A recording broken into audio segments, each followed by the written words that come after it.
Jera Malolwe TV, kamora mora maintiere, ageno ni yao higa makare kamora mora maintiere, akautolo nieri maruaki e chenro mar Duond mine, ka chenro nieri mar Duond mine, en chenro noero mabende wabedo kod welo mawakeini, kama Watwak e weche mopogore opogore, obed weche goeko mag siasa, weche goeko mag ohala, chike e wi ratich ng'ama miyo e kind weche mamoko mathoth.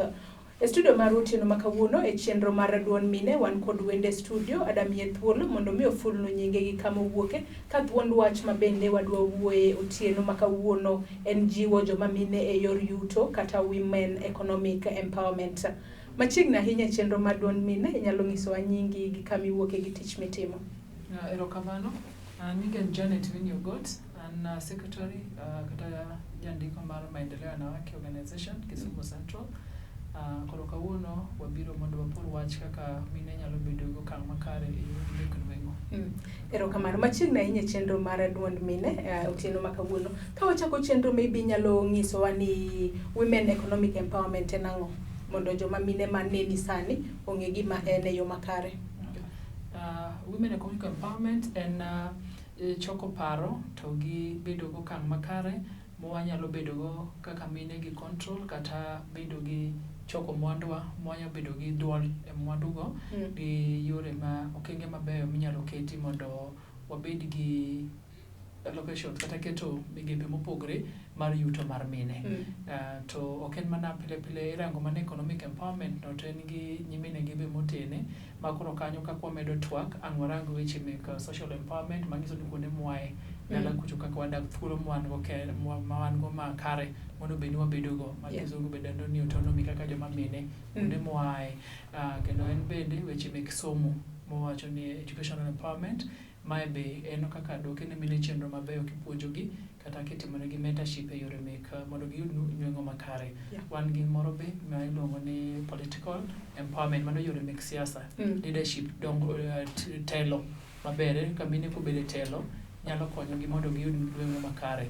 To gimoro miluongo ni psychological empowerment, ento koro en dhi gi parowa kaka onego bed ni wan mine miwa ogero dendwa, paro mek dendwa iluongo ni self esteem kata bedo gi wan gi thuolo makare, in gi adieri kuodi ni ere kaka nyalo bedo na yudo yoregi mek nweng'o. Koro pile ji wacho economic empowerment kete mana gitene mana gomenda, to ok en mano kende. Ka onge moko gi, ka onge telo maber to onge thuolo momiyi kumidake kata dala ukucho kata e gwenge, to onge thuolo momiyi mek somo mayawo pachi mek ohala kata mar siasa mawacho cha kata paro maleo ma itimo ohala to ionge thuolo makare, mago duto te pod miyo economic empowerment dhi piny. Koro kaka wuoyo wabo yudo kaka wanyalo timo, wabo ng'eyo berne to gi challenges ma wan go mondo kik wayud nweng'o makare ni kaka mine.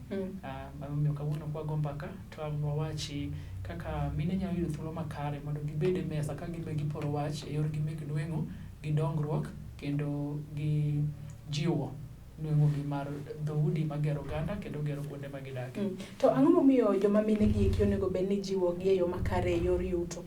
Mine nyaka jiw nikech wang'e ni mine kwagero to wagero piny mangima, nikech thuolo mang'eny mine matimo gik mang'eny. Mokwongo namba achiel en ni mine ema ng'eny e Kenya moloyo, wayudo ka gin atamalo 52 kadhi mbele, to gin be luwo gi youth, to youth ni gin be in fact youth kata sani koro dwa kalo mine gin be ging'eny kabisa, to wayudo ka mine gi modak gi youthegi kendo giketo ga kumoro achiel e okapu achiel. Wakawo mine waketo gi youth, waketo gi joma odak gi ng'ol, kendo waketo gi joma oti, kendo waketo gi joma tin dier oganda. To iyudo ka pod duond mine ma jogi te ni e bwoye. Ka en ng'ama oti mama ma pod barango danini kata kwaruni, ka en mama pod barango nyathi, youth en ng'eni in below 35, koro mine ga pod nitiere kodgi. Kobed joma tin, mine go pod voice gi.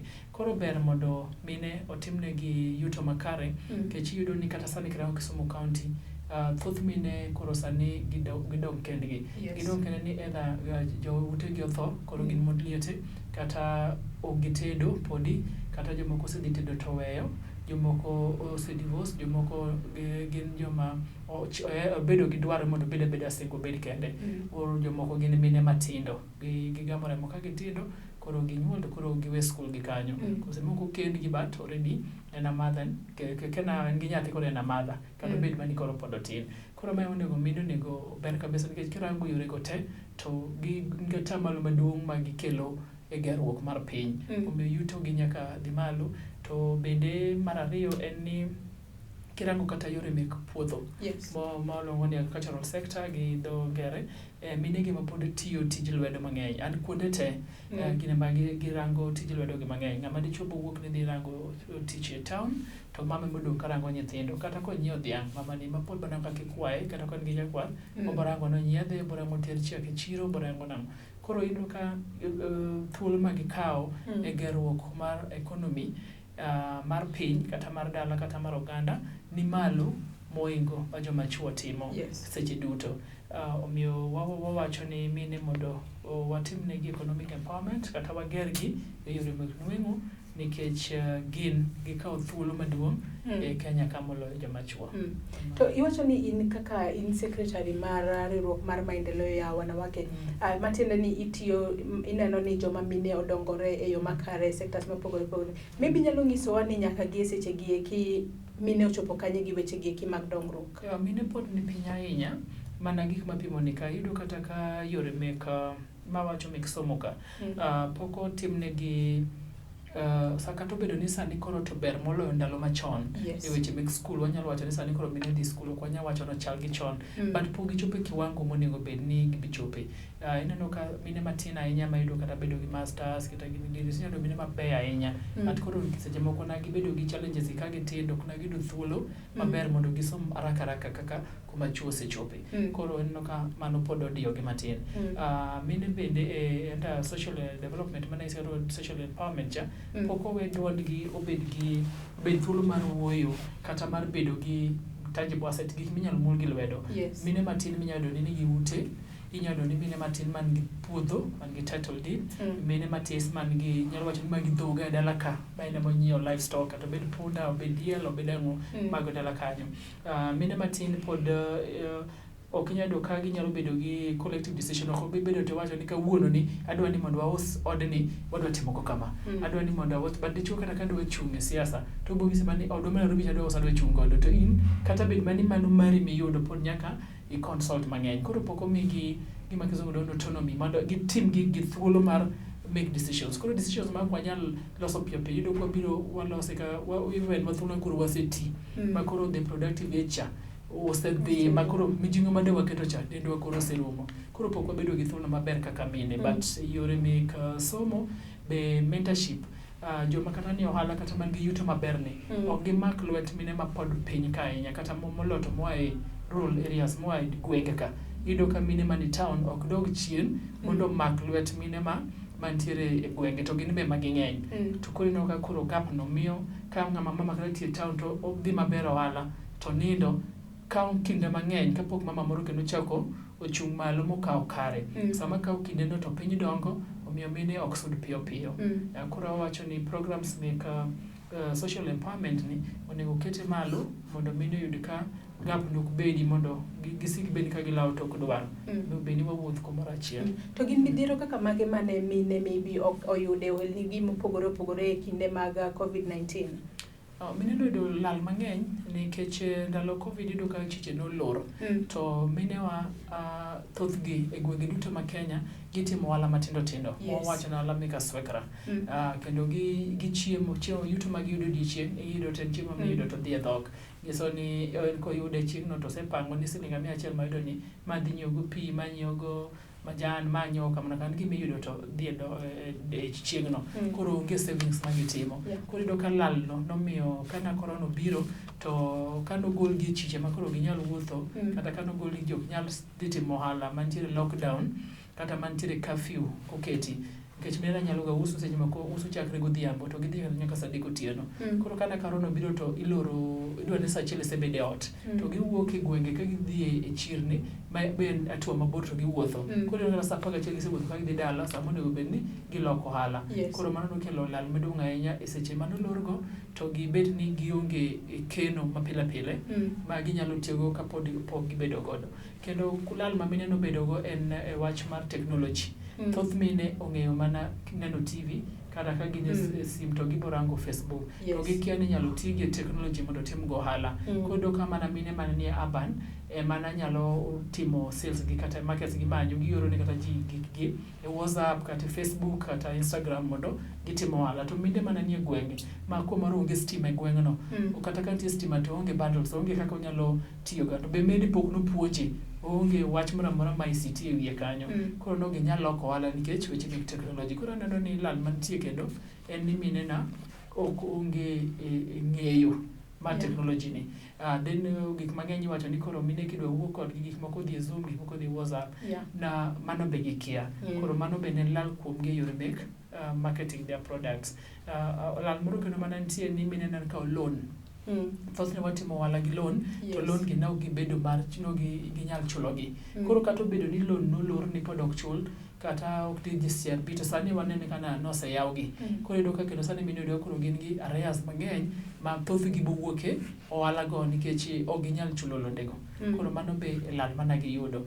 To gi wakeni mang'eny be joutegi tijegi norumo. Tiyudo ka joute moko be nitie mabeyo mana assist gi makoyudo salary to nyalo konye chulo loan, nyalo konye miye pesa moro matin mobogo go ande. Koro ka joutegi gi tijegi norumo, mano be nodhi modinore kendo koro ka mine mang'eny odok piny. Koro bokawo kinde mang'eny kendo thuolo mang'eny ahinya mondo kendo wachak wakel mine mwaketgi mwadwokgi kuma ncha gintie. To mae kinde gi duto te thothne bokelo chandruok nikech wayudo ni kaka yuto nolalno, GBV be nodonjo koro ne gocho, ji were, ji timne nade. Koro mana society waneno ni en lal maduong' nikech ji dok kanyo ma koro families gi okethne wach yore mek yuto. Wakaw yoyo matin. Ajara malulu TV wabiro kaw yoyo matin kaito biro duogo e telo mar ariyo mar chenro nieri mar Duond Mine ka studio marwa otieno makawuono wana kod Mikai Winnie Ogot ma bende wawuoye wi jiwo jomamine e yor yuto mopogore opogore. Kik idhi mabor.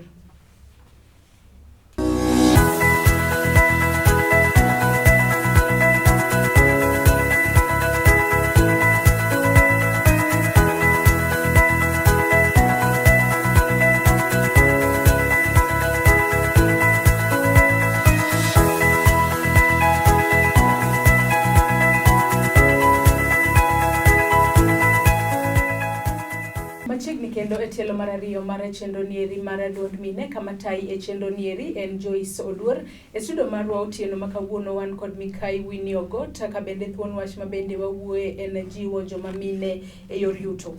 Ka wadhi mbele kod twak machalo kama widi nyalo nyisowa ni sirikal kinde mag COVID-19 noketo chike moko ma maybe ane geng'o mi ohelni matindo gi kik yud lal mang'eny ahinya.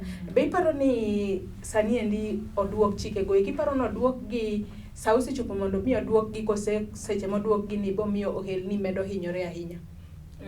Gimoro amora ma nitie gi ber nyaka bed gi rachne to gima gi rachne be nyaka ber ne wayudi. Sirikal be nogolo ndalo mana dusni pod okwako piny ahinya na gigolo chike moko manoket chon matek kar ohala. Iyudo ka mine thothgi nanyisi ni timo ohala matindo koro nagigolo ni nyalo oro ne ng'ato pesa nono pesa mar 1,000 kadok piny. Sani koro noseduoke ma koro sani chulo 1,000 ne chulo tax mar 6 shillings. To nitiere taxes be manogol sani koro duokgi. Koro wanyalo wacho ni wan nyaka wa just piyo kaka jomamine nikech sirikal be nyaka bed gi nweng'o mondo okony go joge nikech en be odepend mane revenue mochulo taxes mochulogo ema mondo okowo e counties wa tema be ogero go piny. Koro mano to nyaka bed ni nyaka na bed notimre. En mani onego bed ni nitiere gik ma koro wan kaka jo Kenya kata sirikal kata jopiny koro wang'eyo kendo wa learn from gimotimre mar COVID-19 ni. En ang'o ma koro wanyalo timo ka gik ma kamagi otimowa. Omiyo koro mokwongo kwayo sirikal ni nyaka koro bed gi chenro mang'eny e weche mek enterprise development kata productive growth, weche ma jiwo weche mek ohelni koro nyaka giketo okenge makare mondo gine en ohala, nikech ohala kata ka ji timo to ohelni te kata bed ni modhis mano biro to ok nyal dhi piny sano. Koro weche mek ohala nyaka waber, nikech waneno kana sama oket kegegi, sirikal nok nyal chulo joge mang'eny, joma koro we tich, NGOs nok nyal chulo ji mang'eny macha konyo sirikal, stakeholders joma nyalo timo biashara gi mang'eny bende koro olornegi, koro iyudo ka koro tich na tek. Omiyo koro nyaka sirikal rangi kaka onyalo bedo gi yore moko kendo mar bero yuto mar jopiny. Kendo nitiere gima iluongo ni economic integration. Koro economic integration en kaka wanyalo timo ohala nade gi pinje moko maoko. Koro kaka jo East Africa community nyaka koro girangi ni ere kaka ginyalo bero weche gi ma ng'ato nyalo dhi ma chike ma kocha dwa chalo gi ma koni ma ber nweng'o ma kata modhusi moro donjo to pod ji nyalo mana wero kaka jo Kenya mang'eny waro gik moko Uganda.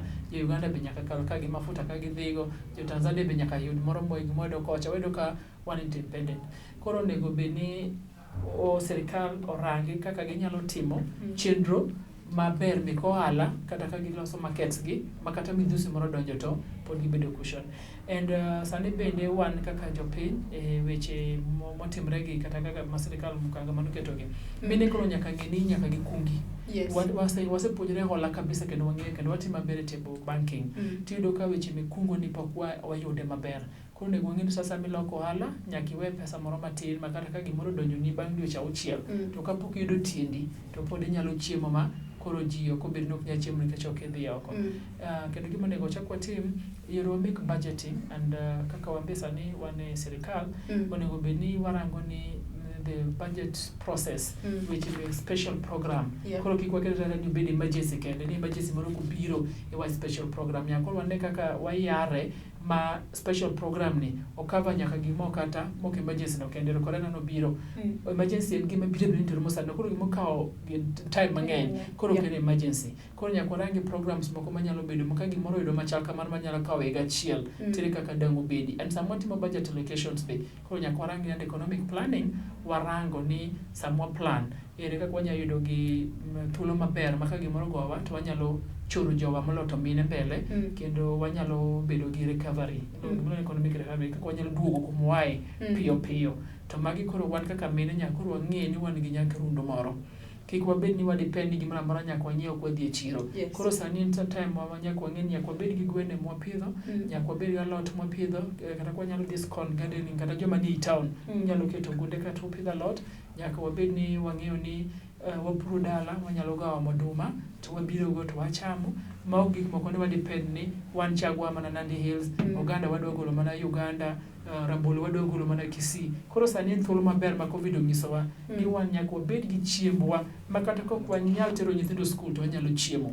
Nikech ngima chakre gi chiemo, ngima chakre gi ngima ma health mar ng'ato, ngima ni ema kanye ma piny nitie. Koro mano kaka jopiny kata kaka mine, wach mar agriculture nyaka koro wamak matek. Koro wawewa wach mar bedo town kani wan loko ga mana ohala ka. Nyaka warang dala koro ndikucho be nitie gwenda moro, be nitiere rombona moro, be nitiere dhianga moro manyalo nyiedho maka weche tek to ka dok dala ta chiemo makato ka uso. Koro uso ni should be secondary economic empowerment mwan go to kendo kanyo be nyisowa ni koro ng'ato kik bed gi yor nweng'o achiel.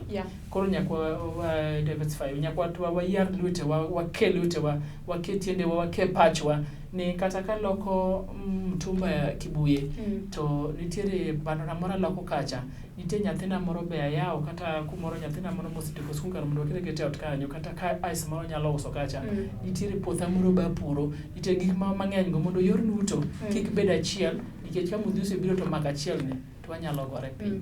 To COVID-19 nomiyo ohelni mang'eny olor but you venture into maybe other ways of doing business. Be nitiere yore moko mag timo ohala miparo ni kata bedo ni Covid oserumo ma pod inyalo tigo sani kata ma mine nyalo tiyo godo mondo gimed bero ohelni gi magitimo sani?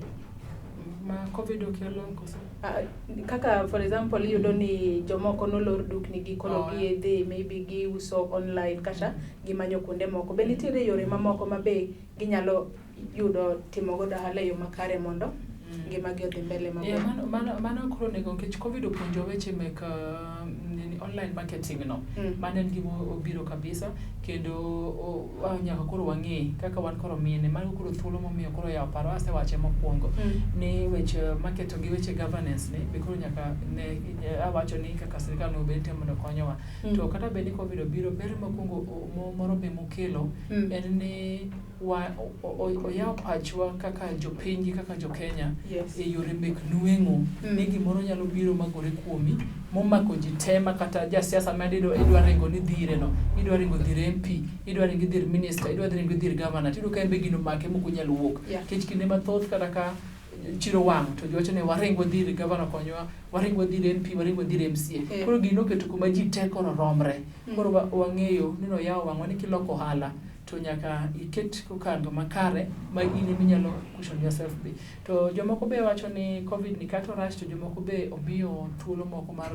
loso ohala ok ni nogone ji te joma naloso mask joma naloso sanitizer joma naloso t-shirts joma naloso gik ma mek lendo joma nantiere mana gin artists to them covid ne na blessing iwacho ni pile pile a loss to another family is a gain to another family kawuono kaponi kata nani awacho ni kata ng'ato ne en gima to tho kata nyathini tho ta chwire tho to in sami ywak ni nyathini tho ta chwire tho ni to ng'ato to jakata to ywak ni en ominyo maber ni anenda 200,000 moro biro chwor mini tho ama sama koro en ywak ni ne okuchiem kocha to ng'ato ywak ni gima kama otimre na baya koro gimora mora motimre marach ng'at machielo cha to en morne ka min Yesu ywak ni yawa nyathina ni koro jogo chwado wiye gi kudho koro tho maliche no ywak nyathina tho much kae ana mor ni jawar na obiro koro gima kamago nyawacho ni kata covid no bedo ni rach to nitie jomoko be covid ni omiyo ok chak bet modhier nyaka chieng oyudo milion 200 to wanto maybe nyathini otho ama owandi olokre piny omiyo situation mobiro bedo positive to wakawe kaka mine kamano osegowa kamano koro omiyo wang'iyo ni challenge kobiro to no bende miyo wabedo ka yawo pachwa to wago mbaka kaka wago mbaka ni to waneno kaka wadhi mbele to waridore to kiketwa ni koro wan piny ma koro wambe one way down wadwa tho magini koro waywak malit osechopo wachunga malo to watengo buru kaka mine to wadhi to be nitiere yore ma chuo nyalo konyo godo mondo gi empower joma mine mantiere e pacho ka indi kata sectors mopogore opogore e yor yuto mine chuo nyalo konyo mokwongo gima onego gitimne mine kabisa ni gitrain gi gitimne gi mentorship nikech wan gi chuo mang'eny mose chako ohala kendo osedhi maber kendo gichako to gi expand wan mine thothne wang'e chako ohala to ok wanyal chore mo obed maduong' mine mana matin kabisa ama kapo ni ng'ato tiyo kodwa nyalo bedo ni ohala duong' to nitiere ng'ama dichwo e bo ohala no ema konyo mama ni tiwuoro ni ng'ano dhi maboto kata mama ni onge ta duol kanyo kata control onge go en kang' osetiyo kata koloso 500,000 timiye kata 100,000 koro opakore oparo ni omiye pesa mang'eny kabisa ochamo pesa mang'eny to oloso ne ng'ato 4.9 million koro apano onego timno mentorship ma wan be wanyalo endeleza inyalo ni dichwo nigi kambi maduong' kabisa to kiny kotho to kambi tho kode nikech noko involve the family noko involve wife ne koro wife no ni supplier en ng'a ok en jotije na gin ang'o to bookkeeping ni timo nang'o bank ni kure ang'o koro ka ok ginyal endeleza koro kwani joma chuo wa involve mine emoloyo this big production magitimo joma ngi wholesale joma ngi distribution in the rest gitim mar ariyo nyaka koro giter mine e gima luongo ni primary education ma en minimum ingredient mwadwaro koro nyaka gitimne mine gi puonj capacity building mondo gibine ong'e wach mar bookkeeping sani osepuonjwa hola waseng'eyo waseng'e kawo loan waseng'e kaka idwoko interest but